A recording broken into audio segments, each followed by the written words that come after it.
And let's transition now into the second ranked team from last season, the South Park Eagles. You know, the South Park Eagles season can really just come down to one drive, and that was on October 30th against Keystone Oaks.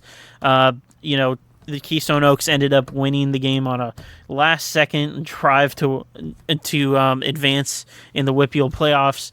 And how rare is it, Jeremiah, that the first game after losing to a playoff team, especially in high school, they ended up playing that very same team in actually at their stadium, so it's a little bit of a flip flop there.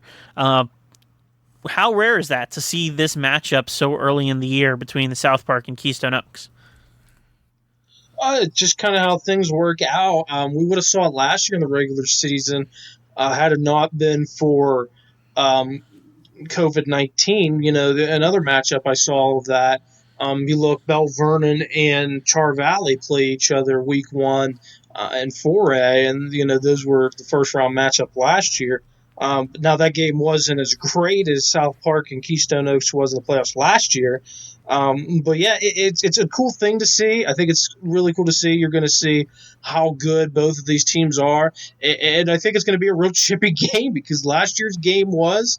I listened to that game, and it's going to be really interesting to see. I know both those teams have last year's game in the back of their minds, and you would think South Park more so, considering they're on the losing end of it. So yeah, I'm really interested to see this one. Yeah, and South Park is a team where maybe that top end skill talent isn't there the same as a team like South Allegheny or Elizabeth Forward, but you're looking at a lot of depth along the trenches, and that's exciting to see if you're an Eagles fan. Also, they got their own junior quarterback coming back in Harper Conroy, and he could be one of the top quarterbacks in all of 3A, and that'll also be super exciting. But you got Antonio Bray coming back as a sophomore. He was a guy that really shined as a freshman. But the one glaring drop off when you're looking at college talent, losing Nate May at linebacker, it's going to be difficult for this defense to regain that experience and get it back. But looking at all they're losing and comparing it to what Elizabeth Forward is losing, do you kind of see South Park maybe kind of tightening the gap a little bit when you're looking at the difference between the two? I don't know if they're necessarily tightening the gap. If Elizabeth Forward didn't get Johnny DiNapoli, I might say yes, but I don't know if they're necessarily tightening the gap. I'm not saying that the gap is bigger now. I think if anything, it's just stayed the same. Getting Conroy back, that's going to be huge. But like you said, it kind of equals out when you lose a guy like Nate May on the defensive side. So, but the South Park team's still going to be a playoff team. They're a perennial playoff team.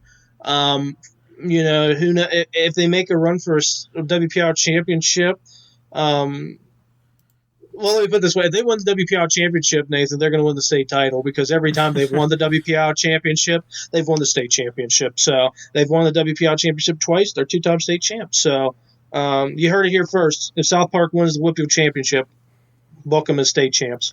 That seems like a pretty reliable prediction anyway. So, and just looking at their schedule, I mean, their two toughest games are on the road, right? Elizabeth Forward and Mount Pleasant late in the year.